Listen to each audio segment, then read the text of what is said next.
Kapan tuh kelahiran Pancasila?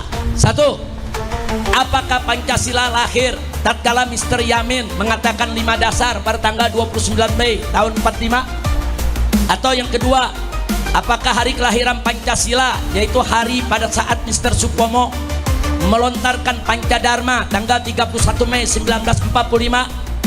Tiga, apakah Pancasila lahirnya saat Mr. Soekarno memperkenalkan istilah Pancasila pada tanggal 1 Juni 1945? Atau apakah Pancasila itu lahir tatkala lahir Piagam Jakarta, saudara, tanggal 22 Juni 1945?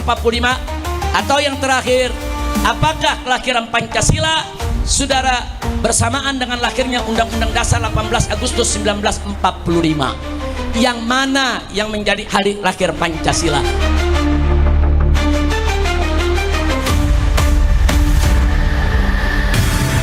Islamic Brotherhood Television. Assalamualaikum warahmatullahi wabarakatuh. Bismillah walhamdulillah wala hawla wala quwwata illa billah. Ashhadu an la ilaha illallah wahdahu la syarika lah wa ashhadu anna sayyidana Muhammadan abduhu wa rasuluh la nabiyya ba'dah. Allahumma salli wa sallim wa barik ala sayyidina wa habibina wa syafi'ina wa maulana nabiyyina Muhammadin wa ala alihi at-tahirin at-tayyibin wa ashabihi al-ghurril mayamin wa man tabi'ahum bi ihsanin ila yaumiddin. Amma ba'd. Ikhwati al-hibba'i rahimakumullah, usikum jami'a wa nafsi bittaqwallah wa bita'ati rasulillahi sallallahu alaihi wasallam. Fa nas'alullah subhanahu wa ta'ala an yaj'alana minal muttaqin. Amin ya rabbal alamin. Alhamdulillah, sebagaimana tadi disampaikan oleh Habib Ali bin Abu Bakar Al-Attas selaku moderator daripada seminar ini, pembawa acara seminar.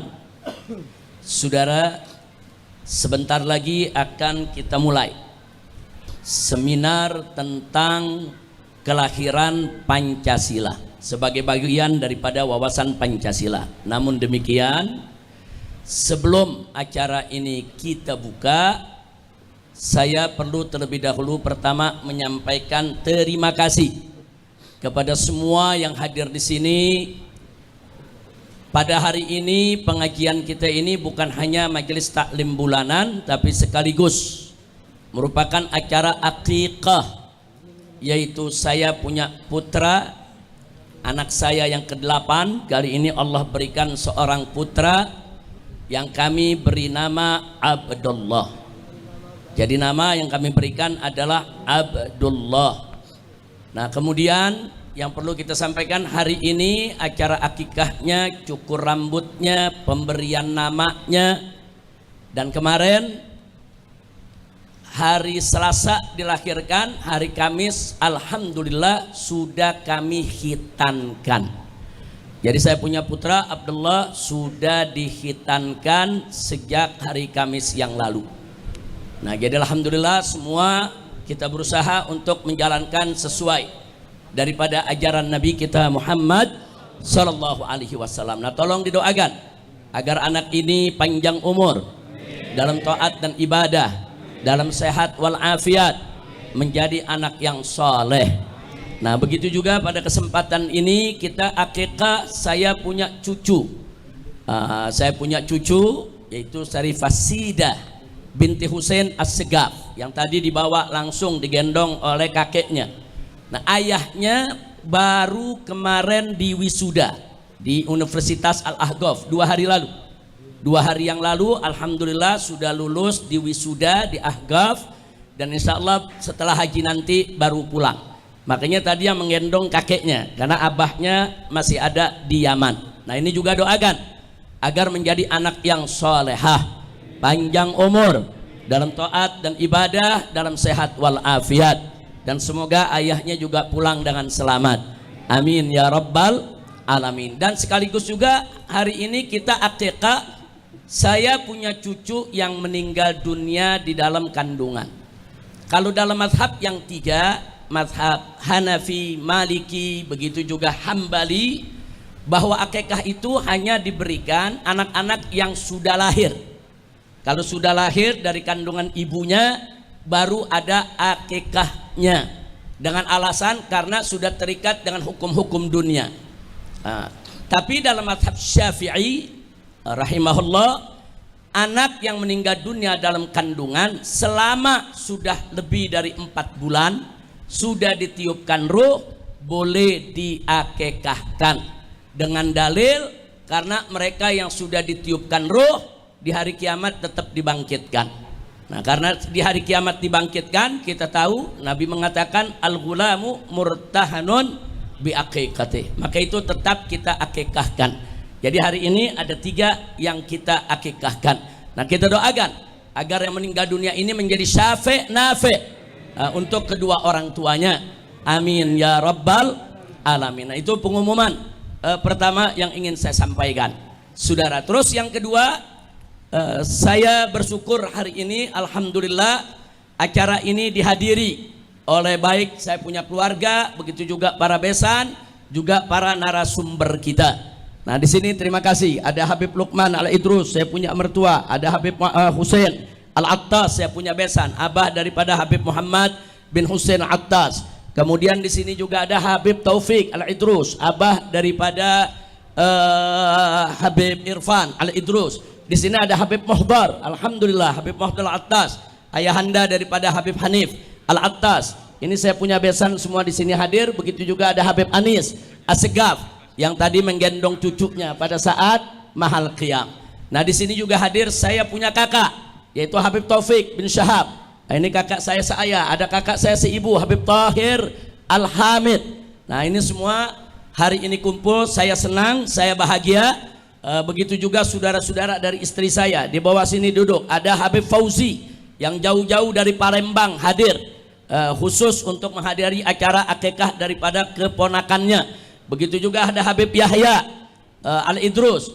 Nah, jadi saya tidak sebutkan lagi satu persatu semua, tapi semua kehadiran keluarga, kehadiran besan, kerabat ini memberi kebahagiaan tersendiri. Nah, begitu juga di sini ada Habib Muhsin bin Ahmad Al-Attas. Ini mantan daripada Ketua Umum FPI, dan beliau yang membawa tamu kita dari Suriah, yaitu Syekh Muhammad Yusuf Khursyid, yang tadi sudah menyampaikan sambutannya. Jazakumullahu khairal jaza. Kepada seluruh tamu tanpa kami bedakan, terima kasih banyak atas kehadirannya. Nah, baiklah, selanjutnya kita akan buka daripada acara seminar ini. Di samping kanan saya sudah ada Dr. Refli Harun. Beliau seorang ahli tata negara dan sangat paham tentang Pancasila apa dan bagaimana. Kemudian di sebelah kiri saya ini ada Dr. Ahmad Yani SH MH.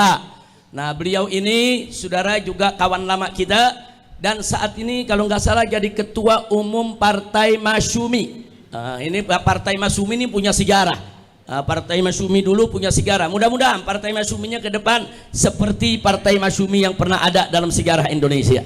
Kemudian di sampingnya lagi ini tokoh yang sempat diterorisasi. Orang baik-baik dianggap teroris.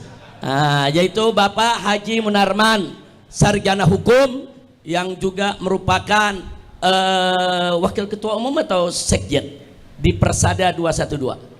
Wakil ketua umum Persada 212. Persada itu Persaudaraan Alumni 212. Nah, insya Allah kita berharap ada 2 pembicara lagi akan hadir, Dr. Abdul Khair Ramadan, Dr. Abdul Khair Ramadan dan Dr. Adian Husaini. Nah, kita harapkan insya Allah keduanya bisa hadir dan ikut mengisi daripada seminar ini. Baiklah, mari kita buka acara seminar kita ini dengan suratul Fatihah, agar acara ini diberkahi oleh Allah Subhanahu wa taala dan bisa membuka wawasan kita semua, sekaligus juga bisa menumbuhkan rasa cinta kita kepada bangsa dan negara Indonesia ini. Ala hadhihi niyya wa likulli niyatin salihah. Wa ila hadratin Nabiyil Mustafa sallallahu alaihi wa alihi wa sahbihi wa sallam bisirril Fatihah. Alhamdulillahirabbil alamin arrahmanir rahim siratal mustaqim siratal ladzina an'amta 'alaihim ghairil maghdubi 'alaihim waladdallin.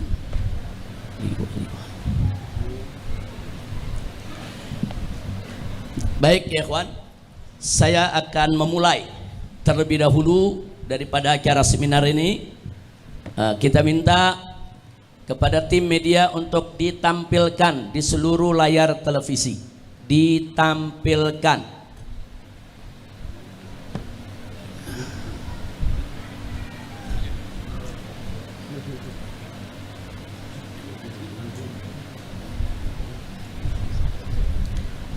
Bismillahirrahmanirrahim.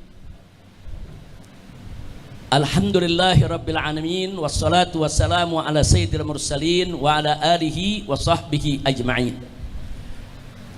Pada kesempatan ini saya akan memulai sedikit sebelum kita berbincang tentang hari kelahiran Pancasila.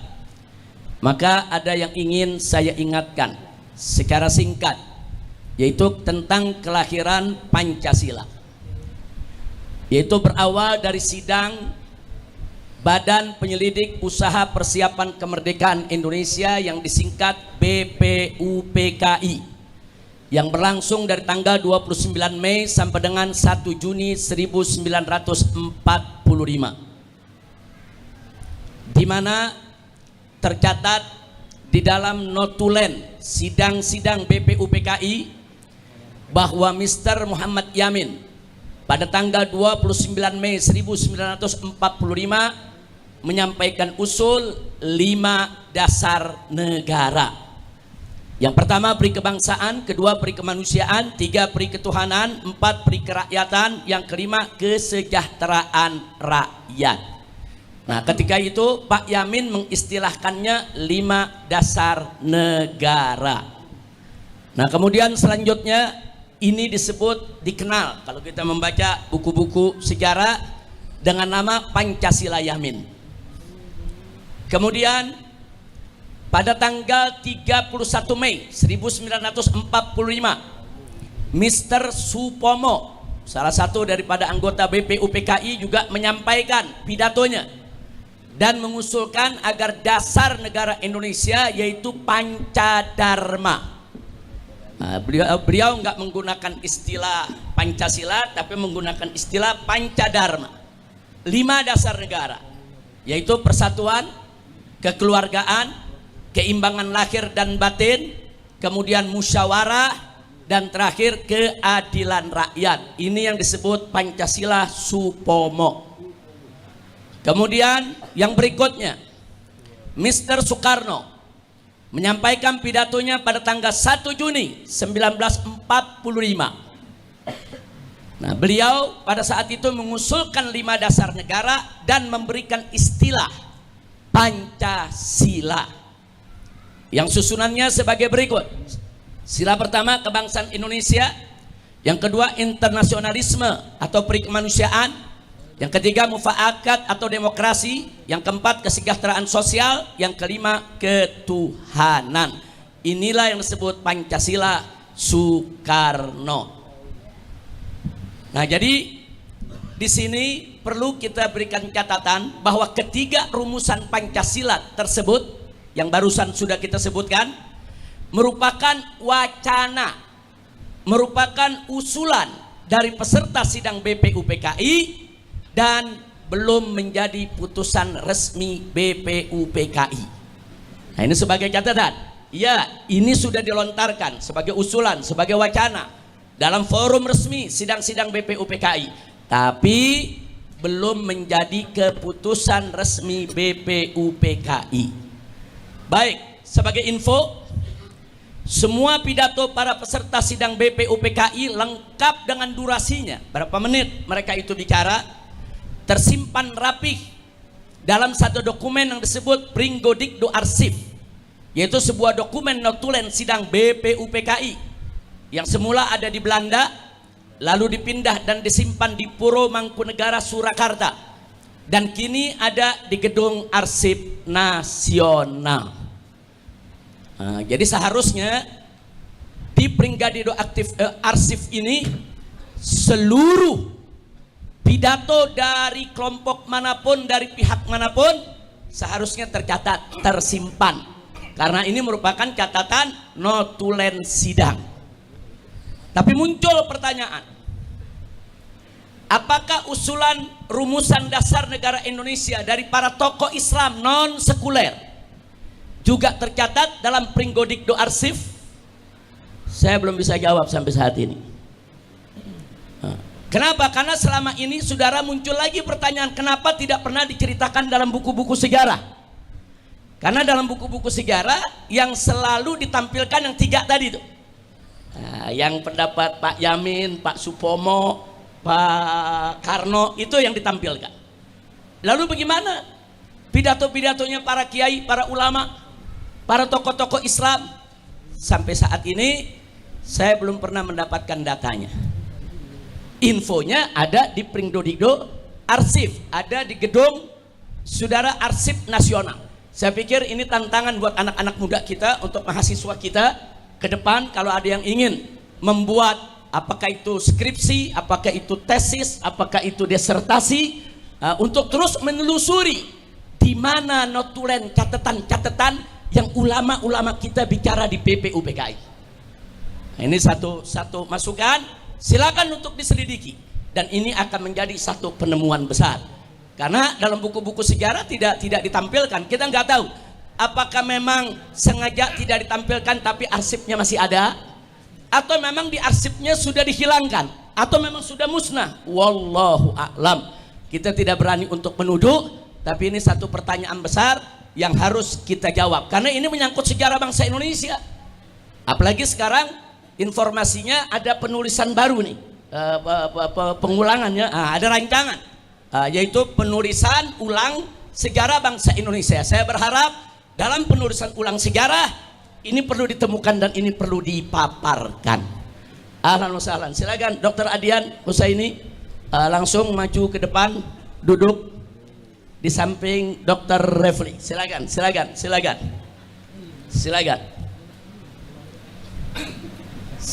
Dr. Adian. Ahlan wa sahlan. Ya marhaba. Di sini ada Kiai Haji Maulana Kamal Yusuf. Ya ahlan wa sahlan Kiai. Saya nggak lihat beliau datang, tahu-tahu udah di belakang. Terima kasih banyak Kiai Maulana Kamal Yusuf, hafizahullah taala wa ra'ah. Famatanallahu bituli hayati wa nafa'ana bi ulumi fid dini wa dunya wal akhirah. Nah baik, selanjutnya saudara, kenapa saya meyakini bahwa di sana ada catatan-catatan pidato-pidato tokoh-tokoh Islam non sekuler? Kenapa saya yakini itu? Karena di dalam arsip tersebut tercatat dalam pidato Mr. Supomo. Beliau mengatakan di dalam pidatonya, kata beliau ini salah satu saudara anggota BPUPKI dan pidato di BPUPKI yang tadi ada susunan Pancasilanya.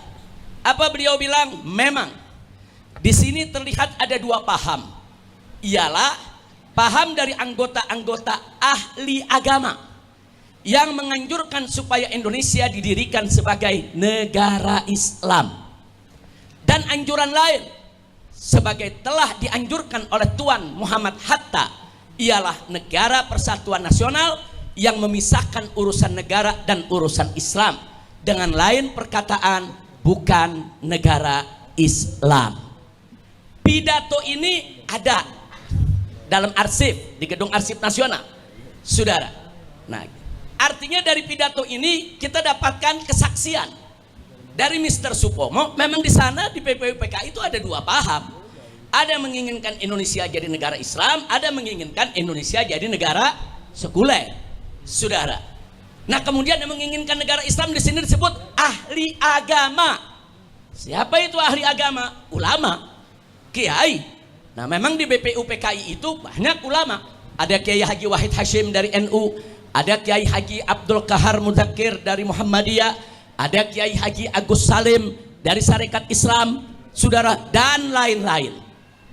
Nah, artinya ada kesaksian dari seorang tokoh yang masuk dalam kelompok sekuler nasionalis bahwa di sana ada pendapat ada usulan dari tokoh ahli agama. Nah sekarang kita bertanya, di mana pidato mereka? Di mana catatannya pidato mereka? Di mana usulan-usulan mereka? Semoga pidato itu masih ada, masih tersimpan, hanya belum dipublikasikan. Jangan sampai pidato itu sengaja disembunyikan, apalagi sengaja dihilangkan.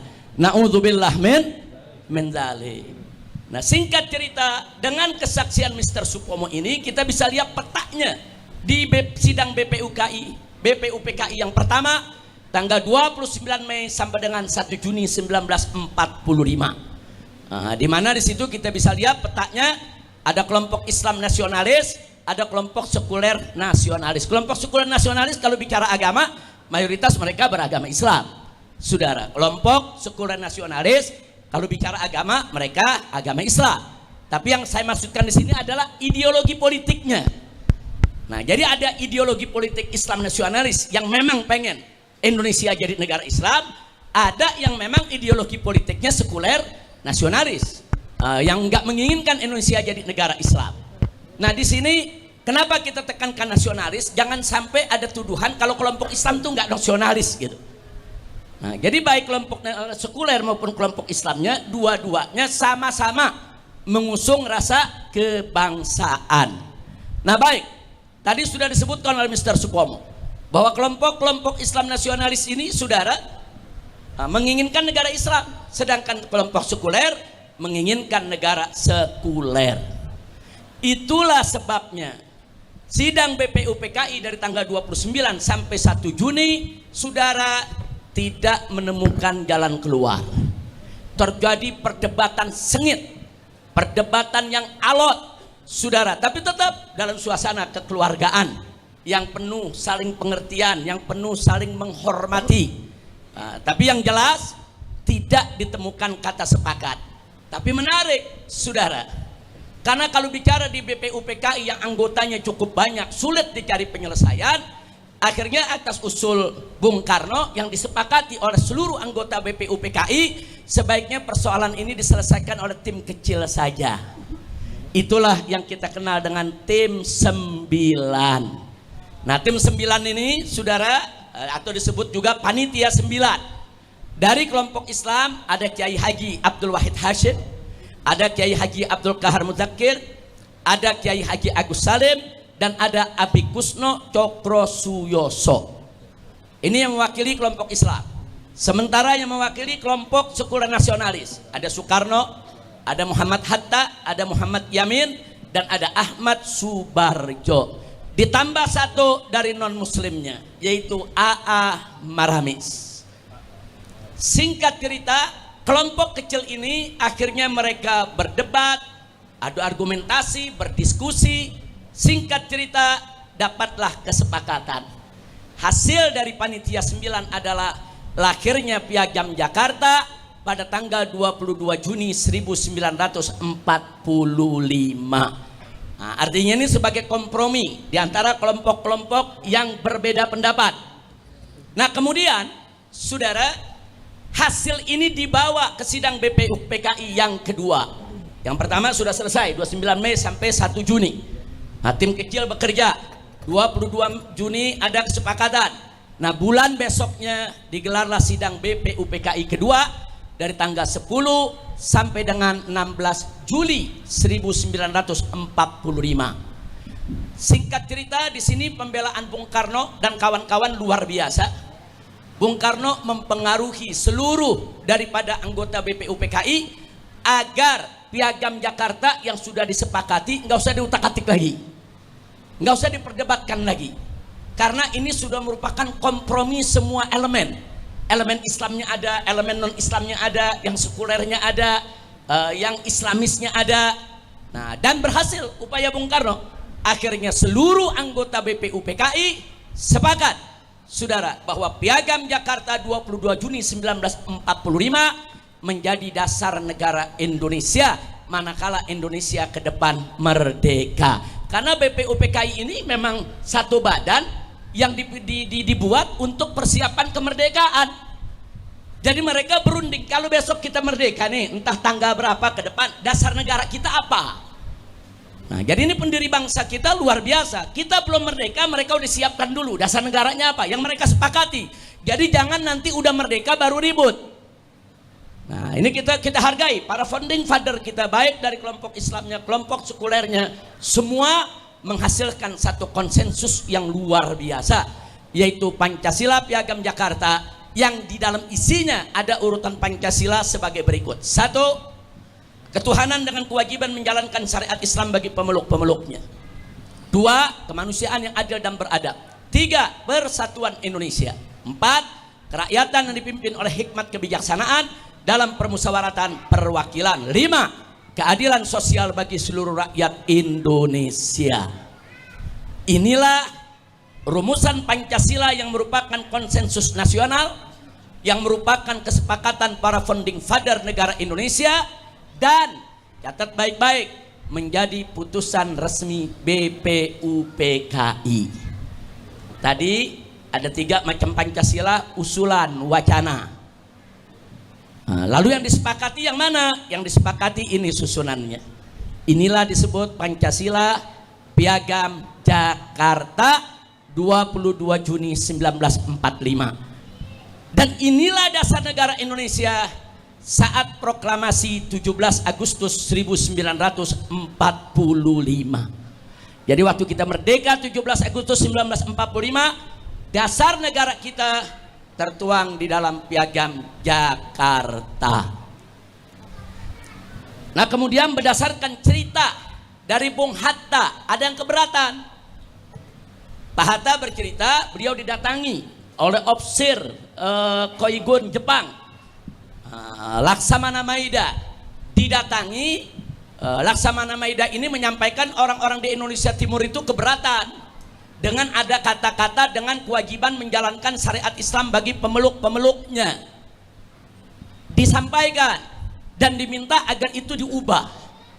Saudara, artinya apa? Kalau Jepang minta itu diubah, ternyata memang sampai tanggal 17 Agustus bunyinya masih begini, belum diubah. Inilah dasar negara kita ketika kita merdeka. Nah, karena ada tekanan dari Jepang, akhirnya mari kita lihat, digelarlah sidang PPKI, Panitia Persiapan Kemerdekaan Indonesia. Kalau tadi namanya BPUPKI, ada 2 masa persidangan, sudah selesai. Dibentuk yang baru PPKI. Saudara, nah ternyata tidak semua anggota tim 9 masuk ke PPKI. Tidak semua anggota tim 9, panitia 9 yang menghasilkan Piagam Jakarta masuk menjadi anggota PPKI. Nah, kemudian apa yang terjadi, saudara? Sila pertama Pancasila dalam Piagam Jakarta yang berbunyi ketuhanan dengan kewajiban menjalankan syariat Islam bagi pemeluk-pemeluknya diubah menjadi sila pertama Pancasila dalam Undang-Undang Dasar 18 Agustus 1945, yaitu ketuhanan yang Maha Esa. Jadi dengan kewajiban menjalankan syariat Islam bagi pemeluk-pemeluknya dihapus. Itulah kalau kita suka dengar diskusi-diskusi, ada 7 kata yang dihapus, ada 7 kata yang dihapus. Maksudnya 7 kata ini, dengan kewajiban menjalankan syariat Islam bagi pemeluk-pemeluknya dianggap 1 kata, ya kawan. Nah, baik, berkaitan dengan ini, memang ini ironis, Piagam Jakarta yang merupakan konsensus nasional dihasilkan lewat perdebatan alot dan sengit serta panjang melalui sidang-sidang BPUPKI dalam koridor musyawarah yang penuh rasa kekeluargaan dan saling pengertian, serta lintas sektoral tanpa campur tangan asing, melibatkan berbagai komponen bangsa secara representatif. Akhirnya diubah melalui sidang PPKI yang singkat dan terburu-buru. Kita katakan singkat dan terburu-buru, ada yang menginformasikan sekitar antara 2 sampai 3 jam. Nah, enggak sampai 1 hari, apalagi sampai berhari-hari seperti BPUPKI, hanya dalam beberapa jam saja. Nah, kemudian apalagi, saudara, serta tidak representatif. Kenapa kita katakan tidak representatif? 3 kiai saja, trio kiai yang mati-matian memperjuangkan Piagam Jakarta, saudara, enggak hadir dalam sidang PPKI. Yang 2 memang tidak dijadikan anggota, yang 1 lagi sedang dalam perjalanan ke Jawa Timur. Jadi nggak bisa untuk menghadiri. Yang sedang dalam perjalanan ke Jawa Timur Kiai Haji Abdul Wahid Hashim. Nah sementara Kiai Haji Agus Salim dan Kiai Haji Abdul Kahar Muzakir nggak menghadiri saudara, padahal ada di Jakarta. Nah, artinya seolah-olah ini kayak dirancang nih, mau ada perubahan. Nah, jadi kalau kiai-kiai terlalu pinter jangan dihadirin dulu lah. Nah, nanti berdebatnya repot kalau kiainya terlalu pinter ya kawan. Ini yang terjadi, fakta. Nah, makanya kita katakan tidak representatif karena tanpa dihadiri oleh tokoh Islam dari tim 9 yang merumuskan Piagam Jakarta. Juga ada aroma intervensi penjajah Jepang sesuai cerita dan pengakuan Bung Hatta sendiri, saudara. Nah tentu ini ada implikasinya, bukan tidak. Nah implikasinya kita lihat bagaimana reaksi tokoh Islam terhadap perubahan Piagam Jakarta. Pertama, Ketua Umum Masyumi, bukan Ahmad Yani ya, baru sekarang kan. Iya, ini Ketua Masyumi dulu ini, Bapak Prawoto Mangkusaswito. Nah beliau mengatakan bahwa peristiwa perubahan Piagam Jakarta tersebut telah melahirkan historis sifra, pertanyaan sejarah. Jadi itu jadi tanda tanya, kenapa bisa digelar sidang yang begitu singkat? Ini kan urusan besar, ini urusan dasar negara. Kenapa harus terburu-buru? Ini menjadi pertanyaan sejarah yang sampai hari ini memang nggak terjawab. Makanya tadi saya katakan, kenapa sampai hari ini nggak terjawab? Karena ada dokumen-dokumen yang belum dipublikasikan. Bagaimana mau jawabnya? Saudara, nah kemudian Kiai Haji Muhammad Isa Ansori dalam sidang konstituante tahun 1957 sebelum konstituante dibubarkan tahun 59, beliau mengatakan kejadian yang mencolok mata itu dirasakan oleh umat Islam sebagai suatu permainan sulap yang masih diliputi oleh kabut rahasia sebagai permainan politik pat-pat gulipat terhadap golongannya. Akan tetapi mereka diam, tidak mengadakan tantangan dan perlawanan. Kenapa? Karena jiwa toleransi mereka. Nah, kenapa umat Islam begitu toleransinya? Saudara, kok nggak mau ribut? Kita baru merdeka 1 hari. Kalau kemudian kita ribut, bagaimana kita bisa mempertahankan kemerdekaan? Itulah ulama-ulama kita saat itu tidak berontak, tidak menentang, nggak mau ribut. Kenapa? Kita baru merdeka 1 hari, mesti dijaga karena kemungkinan besar Belanda dengan sekutu-sekutunya akan kembali untuk menjajah Indonesia. Itulah toleransinya umat Islam. Alhamdulillah. Baik, berikutnya dinamika perubahan Piagam Jakarta.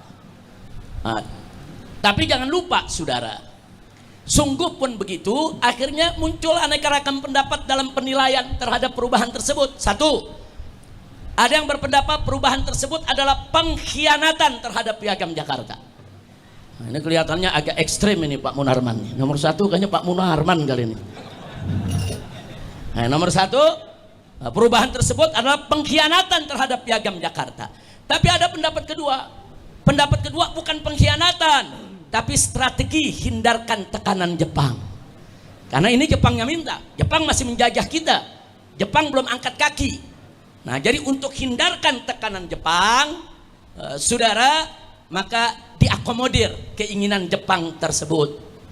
Nah, tapi ada pendapat ketiga, terlepas dari mana yang benar nomor 1 atau 2, tapi ada hikmah ilahiyah yang ketiga, yaitu dari sila syariat berubah jadi sila tauhid dengan kewajiban menjalankan syariat Islam. Ini sila syariat dihapus, diganti jadi ketuhanan yang Maha Esa.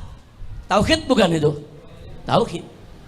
Jadi umat Islam mau dikadarin nggak bisa. Wayam kuruna wayam kurullah wallahu khairul makir. Umat Islam mau dibohongin nggak bisa. Allah tolong, hilang syariat, datang tauhid, lebih kenceng lagi tauhid. Nah, kira-kira jelas tidak? Baik. Nah kemudian berikutnya, dari sila syariat jadi sila tauhid, saudara. Karenanya Kiai Haji Muhammad Isa Ansori dalam catatan putranya, yaitu Haji Endang Saifuddin Ansori, pernah mengatakan bahwa satu-satunya alternatif bagi penyokong Pancasila ialah merelakan Pancasila dalam asuhan dan rawatan Islam. Nggak bisa, saudara. Pancasila dirawat oleh pihak lain nggak bisa, karena Pancasila itu lahir dari rahim Islam, harus dirawat dengan cara Islam. Yang berikutnya juga beliau mengatakan bahwa Pancasila mesti hidup dengan teman-temannya sila yang lain, 1001 sila yang tersebar dalam lembaran dan ajaran Islam. Nah, jadi ini kita bicara Pancasila dalam Islam, bukan Pancasila lagi, ada 1001 sila. Saudara, ada 5 sila dari ajaran Islam diambil sebagai dasar negara. Alhamdulillah, kita bersyukur. Walaupun kalau kita bicara jujur, di dalam Islam ada 1001 sila, ya ikhwan. Alhamdulillah. Kemudian yang berikutnya beliau mengatakan, bila Pancasila tidak dijaga dengan cara seperti ini, maka akan ditelan oleh imperialisme dan komunisme. Dan ini terbukti. Begitu Pancasila dirawat oleh seorang Bung Karno yang mengagumi Marxisme, saudara, akhirnya Partai Komunis Indonesia diizinkan hidup di bawah payung Pancasila. Nah, padahal kalau kita bicara Pancasila, nggak boleh PKI ada di bawahnya, saudara. Nah, kenapa bisa terjadi? Karena Pancasila tidak dirawat dengan rawatan Islam. Baik, Profesor Hazairin, sarjana hukum, dalam buku Piagam Jakarta, Demokrasi Pancasila, beliau mengatakan, dari manakah datangnya sebutan ketuhanan yang Maha Esa itu? Dari pihak Nasranikah? Dari pihak Hindukah? Atau dari pihak Timur Asingkah yang ikut bermusyawarah dalam panitia yang bertugas menyusun Undang-Undang Dasar 45 itu? Tidak mungkin, kata beliau. Istilah ketuhanan yang Maha Esa itu hanya sanggup diciptakan oleh otak, kebijaksanaan, dan iman orang Indonesia Islam. Alhamdulillah. Nah, baiklah, saudara, setelah panjang lebar kita sampaikan tadi yang menjadi catatan kita bahwa dasar negara Republik Indonesia yang tertera dalam Undang-Undang Dasar 1945, baik dalam pembukaan alinea keempat maupun pasal 29 ayat 1, bahwa negara berdasar atas ketuhanan yang Maha Esa. Ini dasar negara kita. Ini dasar negara kita. Kemudian yang dimaksud dengan ketuhanan yang Maha Esa adalah Allah Subhanahu wa Ta'ala. Dari mana kita bisa mengklaim yang dimaksud adalah Allah Subhanahu wa Ta'ala? Karena dalam pembukaan Undang-Undang Dasar alinea ketiga berbunyi, atas berkat rahmat Allah yang Maha Kuasa. Rahmat Allah yang Maha Kuasa. Itu siapa itu, ya kawan? Allah. Siapa itu? Siapa itu? Allah Subhanahu wa Ta'ala yang disebut dalam pembukaan tersebut alinea 3. Begitu masuk alinea 4 bicara dasar negara ketuhanan yang Maha Esa, maka yang dimaksud ketuhanan yang Maha Esa tidak lain dan tidak bukan adalah Allah yang Maha Kuasa. Alhamdulillahirabbil alamin. Nah, akhirnya kita simpulkan dari apa yang barusan kita sampaikan. Kita belum masuk ke soal hari kelahiran Pancasilanya, saudara. Saya hanya ingin menyimpulkan soal dasar negaranya. Kalau kita ibaratkan Indonesia ini suatu bangunan, dikatakan oleh MPR Indonesia punya 4 pilar, yaitu 1 Pancasila, 2 adalah UUD 1945, 3 Bhinneka Tunggal Ika, kemudian yang keempat adalah NKRI. Ingat, ini bangunan, ada atapnya, saudara. Ini bangunan namanya Indonesia, ada tiang. Kalau nggak ada tiang nggak berdiri. Tapi jangan lupa, tiang ini juga akan rubuh kalau nggak ada fondasi. Nah, sekarang fondasinya apa? Itu tadi, fondasinya adalah ketuhanan yang Maha Esa. Maka itu dari dulu saya selalu berteriak, Indonesia adalah negara tauhid. Jadi Indonesia adalah negara tauhid berdasarkan konstitusi, saudara. Nah, ini yang kita ingin sampaikan soal dasar negara. Nah, tapi sekarang kita mau bicara, lalu kapan sih Pancasila itu lahir? Nanti akan dibahas oleh para narasumber kita, ya ikhwan. Yang jelas di sini saya mau ingatkan semua, Pancasila dalam sejarahnya telah mengalami gonta-ganti, perubahan demi perubahan. Yang pertama kita lihat Pancasila Piagam Jakarta yang kita sebut sebagai konsensus nasional, kesepakatan pendiri bangsa.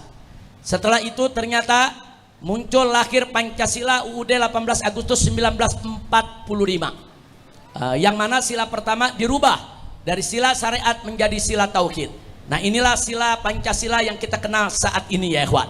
1 ketuhanan yang Maha Esa, 2 kemanusiaan adil dan beradab, 3 persatuan Indonesia, 4 kerakyatan yang dipimpin oleh hikmat kebijaksanaan dalam permusyawaratan perwakilan, 5 keadilan sosial bagi seluruh rakyat Indonesia. Ini adalah putusan sidang PPKI sebagai dasar negara Indonesia. Tapi ternyata ini hanya berlaku dari tanggal 18 Agustus sampai 29 Oktober 49. Loh kenapa?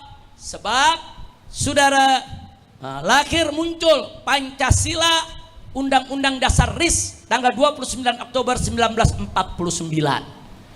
Artinya apa? Di sini dirubah lagi Pancasilanya. Mari kita lihat. Dirubahnya sampai Mr. Muhammad Rom mengatakan ini Pancasila penyelewengan. Yang bunyinya kita lihat, 1 ketuhanan yang Maha Esa, 2 perikemanusiaan, 3 kebangsaan, 4 kerakyatan, 5 keadilan sosial. Jadi Pancasila berubah nih. Pancasila yang kita kenal sekarang ada ketuhanan yang Maha Esa, bla bla bla bla bla, hilang, tidak lagi jadi dasar negara. Begitu kita jadi Republik Indonesia Serikat, ini Pancasila kita.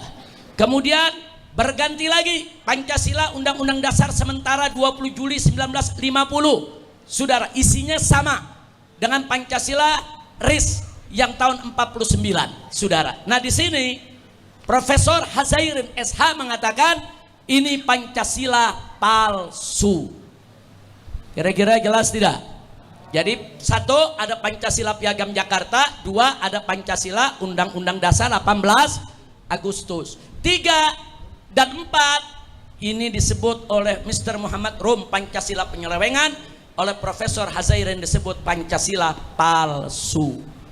Penutupnya akhirnya yang kelima, saudara, muncullah Pancasila dalam dekret Presiden 5 Juli tahun 1959 yang intinya memberlakukan kembali Pancasila Undang-Undang Dasar 18 Agustus 1945, tapi dengan catatan dijiwai Piagam Jakarta 22 Juni 1945.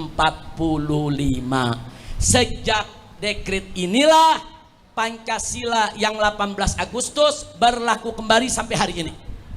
Berlaku kembali sampai hari ini. Tapi ingat, ada catatan dari dekret Presiden Soekarno, dijiwai Piagam Jakarta 22 Juni 1945. Nah, sampai di sini yang saya jelaskan, saudara, akhirnya muncullah pertanyaan untuk seminar hari ini. Kapan kelahiran Pancasila? Sebab semuanya namanya Pancasila tuh. Ada Pancasila Yamin, Pancasila Suparmo, Pancasila Soekarno, dan lain sebagainya. Lalu kapan tuh kelahiran Pancasila? 1. Apakah Pancasila lahir tatkala Mr. Yamin mengatakan 5 dasar pada tanggal 29 Mei tahun 45? Atau yang kedua, apakah hari kelahiran Pancasila yaitu hari pada saat Mr. Supomo melontarkan Pancadharma tanggal 31 Mei 1945? 3. Apakah Pancasila lahirnya saat Mr. Soekarno memperkenalkan istilah Pancasila pada tanggal 1 Juni 1945? Atau apakah Pancasila itu lahir tatkala lahir Piagam Jakarta, saudara, tanggal 22 Juni 1945? Atau yang terakhir, apakah kelahiran Pancasila, saudara, bersamaan dengan lahirnya Undang-Undang Dasar 18 Agustus 1945? Yang mana yang menjadi hari lahir Pancasila? Yang jelas di rezim yang lalu pada saat Jokowi berkuasa, partai PDIP sangat dominan.